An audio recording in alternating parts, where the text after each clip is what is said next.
তার গুরুত্বপূর্ণ আলোচনা করার জন্য সবিনয় অনুরোধ জানাচ্ছি।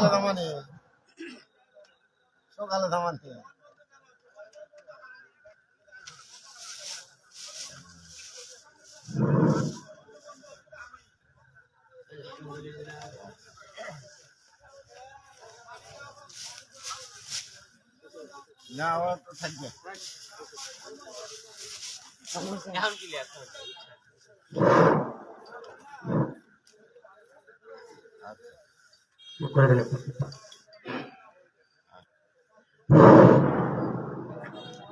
السلام عليكم ورحمة الله.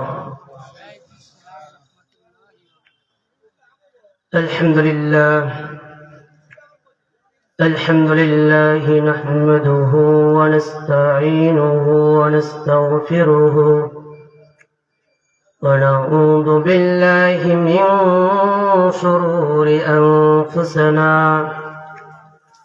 من يهد الله فلا مضل له ومن يضلل فلا هادي له ونشهد أن سيدنا ومولانا محمدا عبده ورسوله ونشهد أن سيدنا وسندنا ونبينا ومحبوبنا وحبيب ربنا وطبيب قلوبنا ومولانا محمدا عبده ورسوله أما بعد فأعوذ بالله من الشيطان الرجيم بسم الله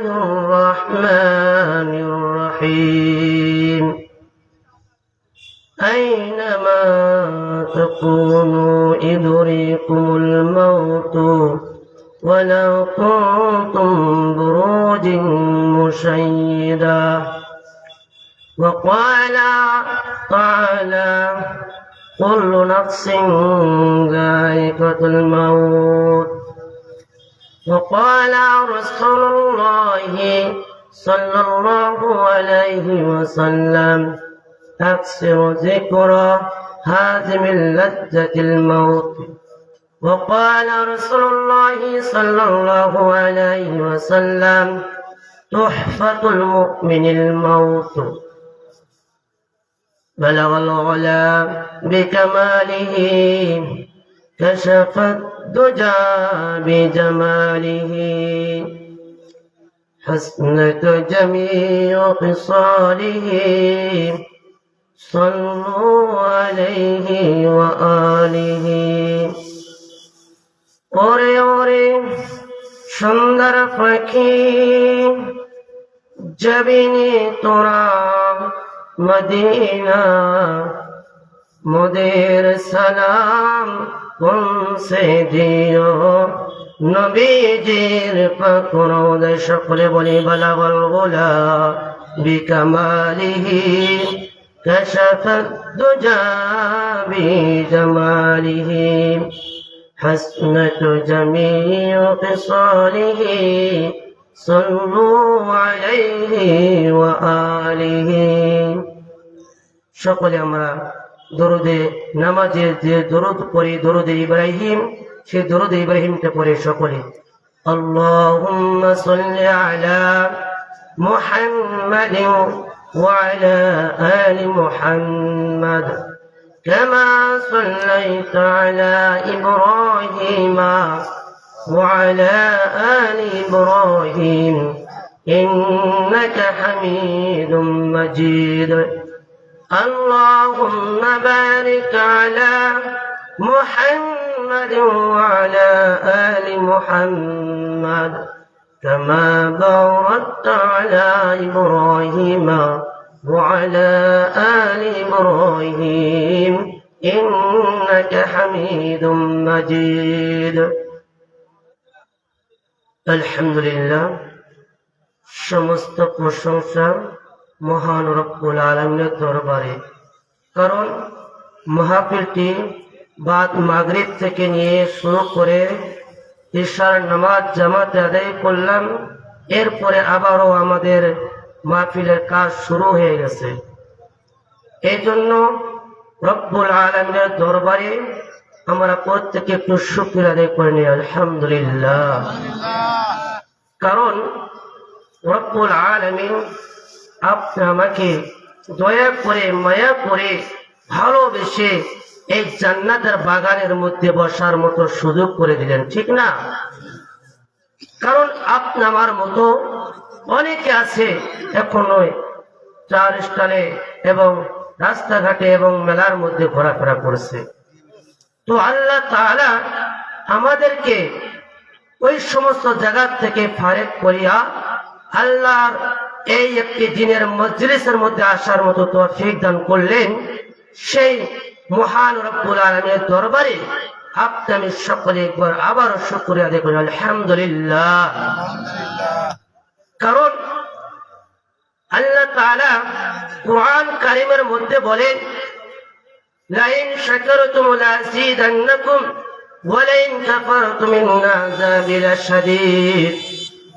ও আমার বান্দারা, আমার বান্দিরা, তোমরা আমার নিয়ামত পাইছো, আমার নিয়ামত পাওয়ার পর আমার নিয়ামতের শুকরিয়া আদায় করো, আমি আল্লাহ তাআলা তোমাদের নিয়ামতকে বৃদ্ধি করে দেব, বলুন সুবহানাল্লাহ।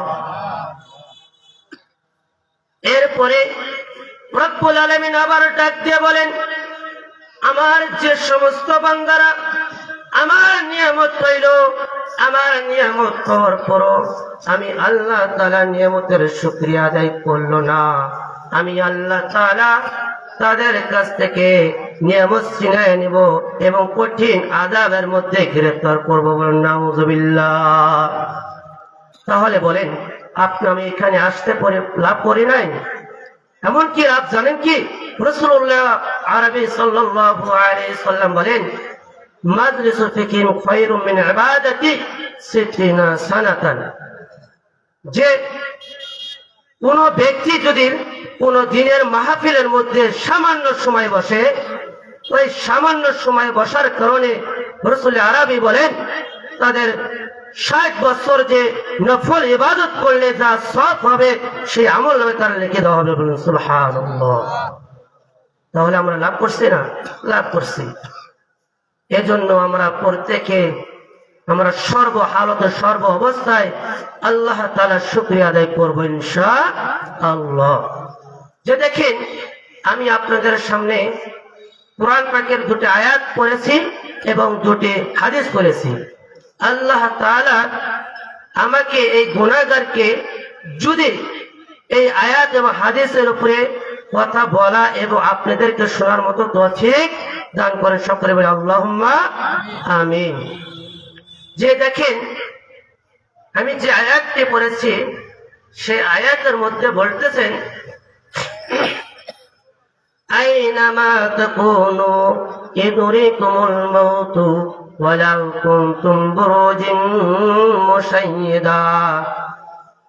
এই আয়াতের মধ্যে রব্বুল আলামিন ডাক দিয়ে বলতেছেন, তোমরা যেখানে থাকো না কেন, যেখানে তোমরা থাকো না কেন, তোমাদেরকে মৃত্যু ওখানে তোমাদেরকে পাকড়াও করবে।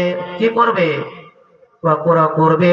তোমরা যতই সুদীর্ঘর ভিতরে অবস্থান করো না কেন, তোমরা সুদীর্ঘ শক্তিশালী মজবুত জিনিসের ভিতরে তোমরা অবস্থান করো না কেন, তোমাদেরকে ওখানে মৃত্যু তোমাদেরকে পাকড়াও করবে। আরেকটি হাদিস পড়েছি, সেই হাদিসের মধ্যে আপনি আমি সকলে সর্ব অবস্থায় আপনি আমি জানি কুল্লু নাফসিন যায়কাতুল মাউত। এই কথাটি আপনি আমার সকলে জানা আছে, কানে জানে, কান আপনি আমার মুখস্থ করে ফেলেছে। কারণ এই কুল্লু নাফসিন যায়কাতুল মাউত, এই কথাটা আপনি আমি সকলে বিশ্বাস করি, ঠিক না? আপনি আমি যত বৈজ্ঞানিক যত কিছু আছে তারা সব কিছুই মিথ্যা বলতে পারে, তবে এই কথাটা কেউ মিথ্যা বলার কারো সাহস আছে? এই কথাটা কারো মিথ্যা বলার সাহস নাই, কারণ আপনি আমি সকলে জানি আপনি আমাকে এই জায়গাতে আপনি আমাদের আসতে হবে, ঠিক না? মৃত্যুবরণ করতে হবে, কারণ মৃত্যুর হাত থেকে কেউ পালাতেও পারবে না। কারণ মৃত্যুর হাত থেকে যখন পালাতে পারবো না, তাহলে মৃত্যুর কথাই বেশি বেশি করে স্মরণ করতে হবে। কারণ যে হাদিসের মধ্যে বলছি, রাসূলুল্লাহ সাল্লাল্লাহু আলাইহি ওয়াসাল্লাম হাদিসের মধ্যে বলতেছেন, আকসুরু যিকরু হাযিমিল লাজ্জাতিল মাউত, তোমরা অধিক পরিমাণ মৃত্যুকে স্মরণ করো, কেননা মৃত্যু দুনিয়ার স্বাদকে ধ্বংস করে দিবে কিনা বলেন? মৃত্যু আপনার দুনিয়ার স্বাদটা এমন ভাবে ধ্বংস করে দিবে, কারণ দুনিয়াতে আপনি আমি কত টাকা পয়সা কত কি সৃষ্টি করেছি, ঠিক না? এবং ঘর বাড়ি তৈরি করেছি, কত আশা আকাঙ্ক্ষা নিয়ে থাকি। এই দুনিয়াতে যখন আপনি আমার মৃত্যু আসবে, সব দুনিয়ার সমস্ত গুলোকে আপনি আমার ধ্বংস করে দিবেন কিনা? মৃত্যু আপনি আমার ধ্বংস করে দিবে। এই মৃত্যু আসার কারণে দুনিয়ার মজা আপনি আমার এক মুহূর্তের মধ্যে ধ্বংস করে দিবে, কারণ যারা মৃত্যুবরণ করেছে তারাই বুঝতে পারেছে, ঠিক না? কারণ আপনি আমি এখন দুনিয়ার চোখ খোলা আছে, এই দুনিয়ার চোখ খোলার কারণে আপনি আমি বুঝতে পারছি না। যখন আপনি আমি দুনিয়ার চোখটা আপনি আমার আল্লাহ তাআলা বন্ধ করে দিবে, তখন আপনি আমি বুঝতে পারবো দুনিয়াতে কত মায়া করেছিলাম, দুনিয়াতে কত কি করেছিলাম। আজকে দুনিয়ার সাথে সাথে আপনি আমার ঘর থেকে বের করে দিবেন কিনা? ঘর থেকে আপনি আমাকে বের করে দেবে। এই মৃত্যুর কথা আপনি আমার সর্বহালতে সর্ব অবস্থায় যখন আপনি আমার কি করতে হবে, স্মরণ করতে হবে। এই জন্য মৃত্যু যখন আসবে, তবে মৃত্যু আসার মতো আর আমাদের মৃত্যু আর নবীদের মৃত্যু কি এক হবে বলেন তো দেখি? আমাদের মৃত্যু আর নবীদের মৃত্যু এক হবে না। কারণ আমাদের মৃত্যুর যখন আসিয়া যায়, যখন মৃত্যুর সময় হয়ে যায়, ওই সময় মালাকুল মাউত আজরাইল আলাইহিস সালাম আপনি আমার কাছে আসেন, আসার সাথে সাথে আপনি আমার জান কবজ করে নিয়ে যান। আর যখন নবীদের মৃত্যুর সময় হয়ে যায়, নবীদের মৃত্যুর সময় নবীদের কাছে মালাকুল মাউত আসেন, আসার পরে তাদের কাছে অনুমতি নেন, ও আল্লাহর পয়গম্বর, আপনার হুকুম হয়েছে, এখন আপনাকে দুনিয়া থেকে চলে যেতে হবে, আপনি কি অনুমতি দেন? তখন মালাকুল মাউত কে যদি ওই নবী যদি অনুমতি দেয়, তাহলে তার জানটা কবজ করে নেয়, আর যদি অনুমতি না দেয় তাহলে তার জানটা কবজ করে না। তাহলে দেখেন তাদের মৃত্যু আর আমাদের মৃত্যুর মধ্যে পার্থক্য আছে, ঠিক না? এই মুসলমান বাবাদের আমার, হযরতে মূসা আলাইহিস সালাম যখন তার মৃত্যুর সময় হয়ে গেল, যখন সময় শেষ, মালাকুল মাউত আজরাইল আলাইহিস সালাম তার নিকটে চলে আসলেন। আসার পরে মালাকুল মাউত ওই নবী মূসা আলাইহিস সালামকে জিজ্ঞাসা করলেন, মানুষের স্রোতে চলে আসলেন, আসিয়া বললেন, ও পয়গম্বর, আল্লাহ তাআলার হুকুম হয়েছে আপনাকে জান কবজ করার জন্য, আপনি কি অনুমতি দেন? তখন মূসা আলাইহিস সালাম অনুমতি না দিয়ে বলতেছে, মানুষের স্রোতে যখন আসছে, মূসার শত্রুকে বলেন তো দেখি, আপনারা বলতে পারেন কিনা? মূসার শত্রুকে জানেন কি আপনারা? আপনি আমার কি জানা আছে? মূসার শত্রুকে আল্লাহ তাআলা আজও দুনিয়ার বুকে এখনো তাকে মমি করে রাখছে। জানেন কি সে কি হতে পারে? মূসা আলাইহিস সালাম মনে করলেন যে আমার শত্রু ফিরাউন মনে হয় আমাকে হত্যা করার জন্য লোক পাঠিয়ে দিয়েছে, তবে ওই ব্যক্তিকে এমন জোরে একটা মনে করলো আমার শত্রু আমাকে হত্যা করবে, এমন জোরে তাকে এমন একটা ঘুষি মারলেন, ঘুষি মারার সঙ্গে সঙ্গে ওই মানুষ রূপে ফেরেশতার দুই চক্ষু বের হয়ে গেল।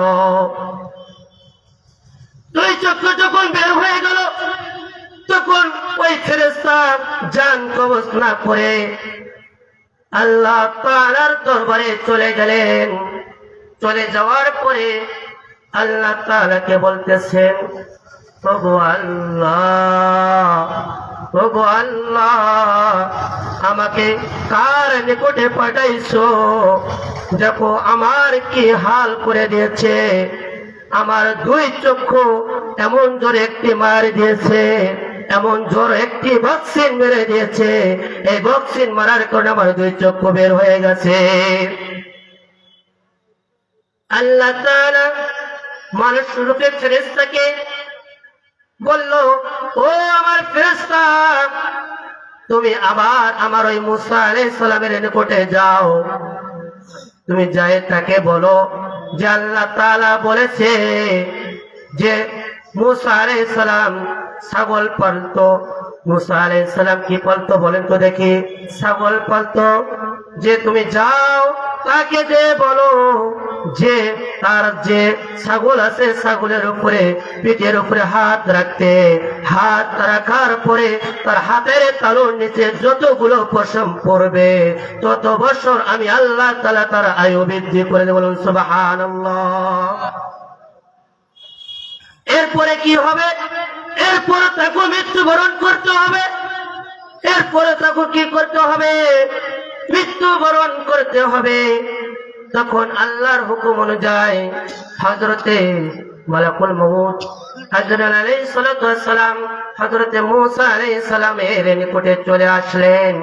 আসার পরে বললেন, আল্লাহ তাআলা আবার পাঠাইছে আপনার কাছে, আপনার যে ছাগল রয়েছে, আপনার ছাগলের পিঠের উপরে আপনি হাত রাখেন, হাত রাখার পরে যতগুলো পশম পড়বে, যতগুলো লোম পড়বে, কত বছর আল্লাহ তাআলা আপনার আয়ু বৃদ্ধি করে দেবে। বলুন সুবহানাল্লাহ। এরপরে আপনাকে মূসা আলাইহিস সালাম বলতেছেন, তারপরে কি হবে? তারপরেও আপনাকে মৃত্যুবরণ করতে হবে। যখন মুসলমান মূসা আলাইহিস সালাম এই কথা বলার পরে যখন বুঝতে পারলো ইনি হলো আমার শত্রুর লোক না, ইনি হলো আমার মালিকের লোক, ইনি হলো আমার কি মালিককে পাঠাইছে, আল্লাহ তাআলা পাঠাইছে, আল্লাহ তাআলা পাঠাইছে, আমার হুকুম হয়েছে যখন, তাহলে আল্লাহর হুকুম অনুযায়ী আমার জানটা কবজ করে নাও। তখন আর সে আর বাধা দিল না। সে আর বাধা না দিয়ে কি করলো? আল্লাহর হুকুম অনুযায়ী মূসা আলাইহিস সালাম কে জান কবজ করে নিয়ে গেল। এই জন্য আমাদেরকে মৃত্যুবরণ করতে হবে, ঠিক কিনা বলেন? কারণ আপনি আমার মৃত্যু যখন বরণ করতে হবে, মৃত্যু থেকে যতই আপনি আমি পালাই না কেন, মৃত্যু থেকে আমি পালাই দূর করে যেতে পারবো না। মৃত্যু যতই দুর্গের ভিতরে থাকো না কেন, যতই শক্তিশালী মজবুতের ভিতরে থাকো না কেন, মৃত্যু তোমাকে কি করবে? ধরবে। মৃত্যুর হাত থেকে পালাতে পারবো? পারবো? মৃত্যুর হাত থেকে পালাতে পারবো না। কারণ মুসলমান কবি বলেছেন, জীবন তোমার যেমন হবে মরণ তোমার তেমন হবে, মরণ তোমার যেমন হবে হাসর তোমার তেমন হবে, মরণ তোমার যেমন হবে হাসর তোমার তেমন হবে, হাসর তোমার যেমন হবে মরণ তোমার তেমন হবে। হে মুসলমান, এই দুনিয়াতে যদি আপনি জীবনটা সুন্দর করি, জীবনটা যদি সুন্দর করি, তাহলে আপনার মরণটা সুন্দর হবে। আর যদি মরণটা সুন্দর হয় তাহলে আপনার হাসর নাসরটা সুন্দর হবে। আপনার কি হবে? হাসর নাসরটা সুন্দর হবে। আর যদি আমি জীবনটা সুন্দর না করি, আপনি আমার মরণটা সুন্দর হবে না। মরণটা সুন্দর না হলে আপনি আমার হাসর নাসরটা সুন্দর হবে না। এই জন্য মরণ তার জীবনটাকে আপনার সুন্দর করতে হবে কিনা বলেন? জীবন সুন্দর করতে হলে অনেক তো ইবাদতের কথা বলা হয়েছে, অনেক ইবাদতের কথা বলা হয়েছে কিনা বলেন? ইবাদত অল্প আমলে আপনার নাজাতের জন্য যথেষ্ট হয়ে যাবে। আপনি আমার ইবাদত করতে হবে কিনা বলেন? কারণ আপনি আমার সামনে এটা হলো শাবান মাস চলতেছে, এমন একটি রাত রয়েছে অথবা কদরের রাত রয়েছে, এগুলো রাত্রে বেশি বেশি করে আমল করার দরকার আছে কিনা বলেন?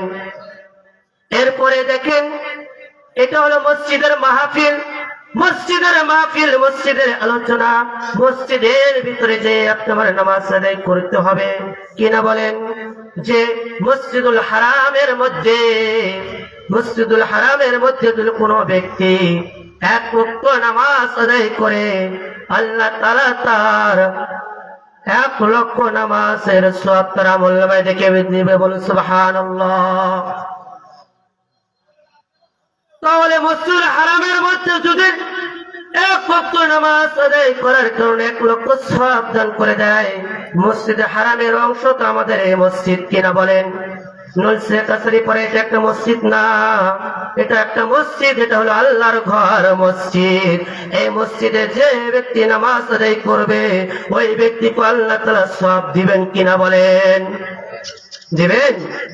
তাহলে নামাজ আদায় করতে হবে, ঠিক কিনা বলেন? যে ব্যক্তি দিনের মধ্যে 5 ওয়াক্ত নামাজ আদায় করবে, কয় ওয়াক্ত নামাজ আদায় করবে বলেন তো দেখি? 5 ওয়াক্ত নামাজ আদায় করবে, আল্লাহ তাআলা তাকে 50 ওয়াক্ত নামাজের সওয়াব দান করে দিবেন। কত ওয়াক্ত নামাজের সওয়াব দান করে দিবেন? 50 ওয়াক্ত নামাজের সওয়াব দান করে দিবেন। এ মুসলমান, এই জন্য আল্লাহর হুকুম আপনার পালন করার দরকার আছে কিনা বলেন? 5 ওয়াক্ত নামাজ আদায় করতে পারবো তো? পারবো? পারবো? সবাই পারবো। কারণ আপনি আমার এই দুনিয়াতে আপনি আমি থাকতে পারবো না, আপনি আমি দুনিয়াতে থাকতে পারবো। হাম সব মুসাফির হাই ওহি আগের ঠিকানা, ওই আগে রওয়ানা হাই ওই পিছে রওয়ানা। কারণ আপনি আমি এখানে কেউ থাকতে পারবো না, কারণ আপনি আমার পর পুরুষ চলে গেছে, আপনি আমার বাবা চলে গেছে, আপনি আমার দাদা চলে গেছে, একদিন আমাকেও এই দুনিয়া থেকে চলে যেতে হবে কিনা বলেন? চলে যেতে হবে কিনা? এই দুনিয়ার বাহাদুরি করে লাভ আছে বলেন? এই দুনিয়ার বাহাদুরি করে লাভ আছে? কোনো বাহাদুরি করে লাভ নাই, কোনো বাহাদুরি করতে চাই না। এই দুনিয়া থেকে চলে যেতে হলে মরণের কথা বেশি বেশি করে আপনি আমার স্মরণ করতে হবে কিনা বলেন? কারণ দেখেন, আপনি আরেকটা বিষয়, যে সুলাইমান পয়গম্বর, আপনি নাম শুনেছি তো নাকি? সুলাইমান পয়গম্বর একদিন এরকম বয়ান করতেছিলেন। বয়ান করার সময় একজন ব্যক্তি সুলাইমান আলাইহিস সালামের দরবার থেকে উঠে গেলেন। উঠে যায় সুলাইমান আলাইহিস সালামকে বললেন, ও পয়গম্বর, আপনি তো সারা বিশ্বের পয়গম্বর, আপনি তো সারা বিশ্বের পয়গম্বর, তবে আপনি আমাকে একটু বাঁচান। সুলাইমান পয়গম্বর বললেন, কি হয়েছে বলো বলো। তখন সে বলতেছে, ও পয়গম্বর, এমন একজন ব্যক্তি এখানে আসছে, আসার কারণে আমার দিকে বড় বড় চোখ করে তাকাইছে, তার তাফনে দেখে আমি আর থাকতে পারলাম না, মনে হয় আমাকে সে আর বাঁচতে দিবে না, মনে হয় সে আমাকে আর বাঁচতে দিবে না। আমাকে বাঁচার জন্য আপনি একটু উপায় দিয়ে দিন। সেই বাঁচার উপায় হলো, আপনার হুকুম তো বাতাস শোনে, আপনার হুকুম বাতাস শোনে, তাহলে বাতাসকে একটু অনুমতি দিয়ে দিন যে আমাকে যেন অমুক শহরে অমুক পাড়ায় অমুক জায়গায় রেখে আসে। যখন বাতাসকে এই কথা বলল, সুলাইমান আলাইহিস সালাম বলল, ঠিক আছে। বাতাসকে অনুমতি দিয়ে দিলেন। বাতাস অনুমতি দেওয়ার সঙ্গে সঙ্গে ওই ব্যক্তিকে সুলাইমান আলাইহিস সালামের হুকুম অনুযায়ী বাতাস তাকে অমুক জায়গায় অমুক পাহাড়ে অমুক জায়গায় নিয়ে যা রাখলেন। রাখার সঙ্গে সঙ্গে মালাকুল মউত সেখানে হাজির হয়ে গেছে। মালাকুল মউত সেখানে হাজির হয়ে মালাকুল মউত তাকে জানটা কবজ করে ফেললেন। জান কবজ করার পরে কিছুদিন পরে মালাকুল মউতের সঙ্গে হযরতে সুলাইমান পয়গম্বরের সঙ্গে দেখা হয়ে যায়। সুলাইমান পয়গম্বর ওই মালাকুল মউতকে আজরাইল আলাইহিস সালামকে জিজ্ঞাসা করলেন যে তুমি কেন সেদিন আমার এই মজলিসে এসে আমার ওই ব্যক্তিকে তুমি এত ভয় দেখালে কেন? সুলাইমান পয়গম্বর নবী সে তো জানে, বিষয় তো বুঝতে পারছে। তখন বলল, তুমি কেন সেখানে এসে তাকে ভয় দেখাইলা? তখন মালাকুল মউত আজরাইল আলাইহিস সালাম বলতেছেন, ও পয়গম্বর, আমি যখন আপনার দরবারে আসলাম, আপনার দরবারে আসার পরে দেখতে পাইলাম ওই ব্যক্তির মৃত্যুটা আল্লাহ তাআলা অমুক জায়গায় অমুক শহরের উপরে রাখছে, অমুক পাহাড়ের উপরে রাখছে। আমি চিন্তায় মগ্ন হয়ে গেলাম, এরে এই ব্যক্তি এখানে আর ওই জায়গা তো অনেক দূর, তাহলে আমি তাকে কেমন করে তার জান কবজ করব? এই চিন্তা নিয়ে আমি তার দিকে ইয়া বড় বড় করে চক্ষু করে তাকাইলাম। এই তাকাইয়া আমি আমার ওই জায়গায় চলে গেলাম। ওই জায়গার পরে যাওয়ার পরে আল্লাহ তাআলা ওই ব্যক্তিকে দেখি ওখানে নিয়ে তাকে হাজির করে দিয়েছে। ওই জায়গায় কি করছেন? ওখানে নিয়ে যে হাজির করছেন, আমি আল্লাহর হুকুম অনুযায়ী তাকে আমি ওখানে তার জানটা কবজ করে নিলাম। এই জন্য বলা হয়েছে, আইনামা তাকুনু ইদরিকুমুল মাউতু ওয়ালাউ কুনতুম বুরুজিন মুশাইয়্যিদা, যে তুমি যতই মৃত্যু থেকে পলায়ন করো না কেন, মৃত্যু তোমাকে পাকড়াও করবে। তুমি যতই মৃত্যুর থেকে দৌড় দাও না কেন, মৃত্যু তোমার পিছে পিছে দৌড়াইবে। কারণ ওই ব্যক্তি জানতো কি আমি এখান থেকে চলে গেলাম তো আমি বাঁচিয়ে গেলাম, সে জানতো না। কারণ আল্লাহ তাআলা ওই ব্যক্তির মৃত্যু ওই পাহাড়ের উপর, ওই পর্বতের উপরে রেখে দিয়েছেন। এই জন্য মুসলমান বাবাজিরা আমার, আমরা তো জানি না আমাদের মৃত্যু কোথায় আল্লাহ তাআলা রাখছে। কেউ জানা আছে? কারো জানা নাই। কারণ আপনি আমার মৃত্যু কখন হবে, মৃত্যুর ঠিকানা আপনি আমার জানা নাই। যদি জানা থাকতো তাহলে আজকে আমরা আর এত গুনাহ করতাম না। গুনাহ করতাম, চিন্তায় আপনি আমি কি হয়ে যেতাম, অসুস্থ হয়ে যেতাম। আরে আমার অমুক দিন মৃত্যু হয়ে যাবে, কি হয়ে যাবে, অমুক দিন আমার মৃত্যু হয়ে যাবে, আমি আর থাকতে পারবো না, এই চিন্তায়। আর আপনি আমি এই চিন্তা নিয়ে আপনি সবসময় ঘোরাফেরা করতাম আর আল্লাহর হুকুম আদায় করতাম, ঠিক না? সেই জন্য মৃত্যুর কথা যখন আপনি আমার জানা নাই, মৃত্যু কবে হবে, তাহলে মৃত্যুর জন্য সবসময় প্রস্তুতি নেওয়া দরকার কিনা বলেন? আমরা তো মৃত্যুর কথা বেশি বেশি চিন্তা করি না। কমপক্ষে এই দিনে হলেও 3 বার মৃত্যুর কথা আপনার চিন্তা করতে হবে। কয়বার চিন্তা করতে হবে? 3 বার চিন্তা করতে হবে। যে ব্যক্তি মৃত্যুর কথা 3 বার করে চিন্তা করবে, ওই ব্যক্তির দ্বারাই কোনো আর গুনাহ হতে পারে না। গুনাহ হতে পারে? গুনাহ হতে পারে না। এই জন্য মুসলমান বাবাজির আমার, আমাদের কি করতে হবে? সর্বহালতে সর্ব অবস্থায় আমার মালিকের ইবাদত করা দরকার, ঠিক কিনা? ইবাদত করবো তো ইনশাআল্লাহ, আমরা ইবাদত করতে রাজি আছি। কারণ আল্লাহর হুকুম তো আমরা মানি না, কারণ দিনের মধ্যে আপনার মসজিদে 5 বার করে আযান হইতেছে, আপনার কানের ভিতরে ঠাস ঠাস করে লাগছে, তবে আমি কেন মসজিদে যাই না?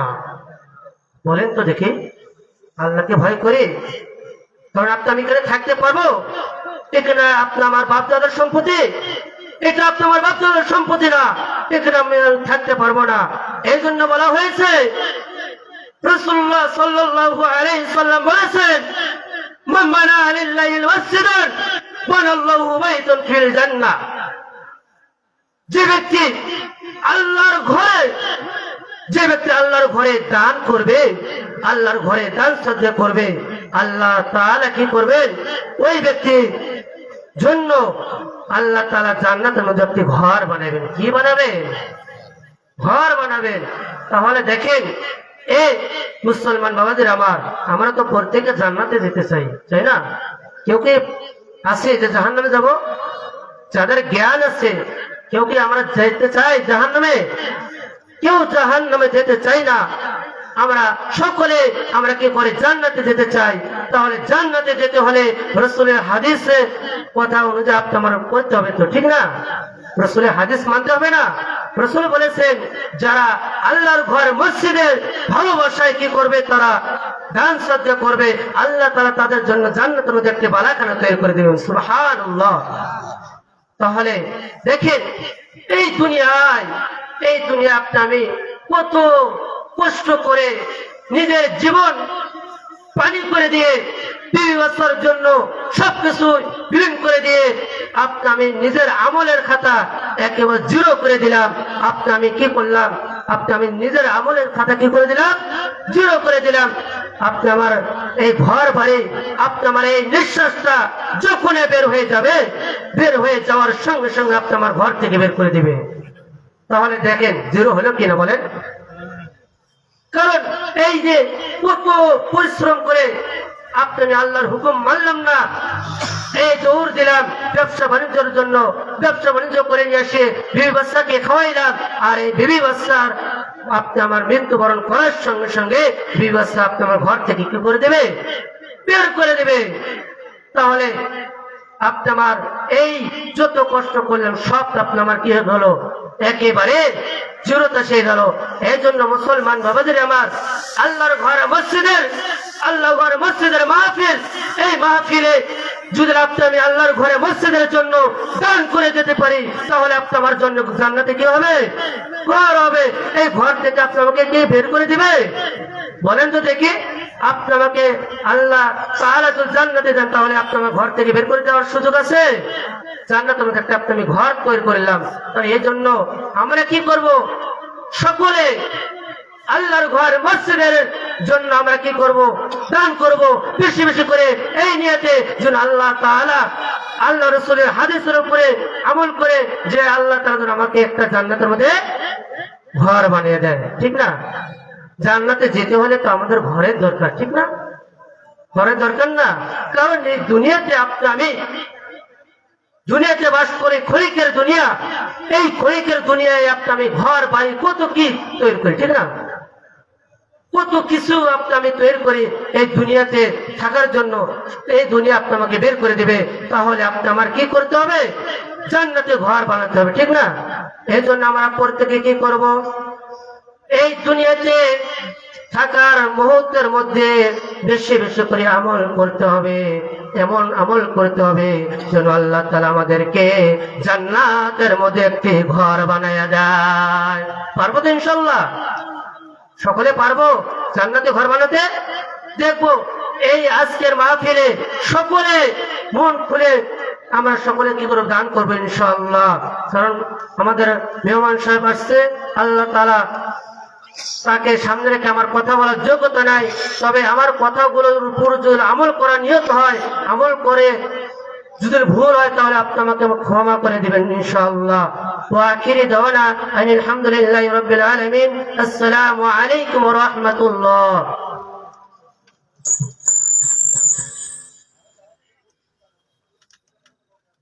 প্রিয় এলাকাবাসী, আপনারা যারা এখনো এদিক সেদিক ঘোরাফেরা করতেছেন, অতি দ্রুত মাহফিলে প্যান্ডেলে বসে যান। এখন থেকে আমাদের দাওয়াতি মেহমান আলোচনা করবেন। এ পর্যায়ে আপনাদের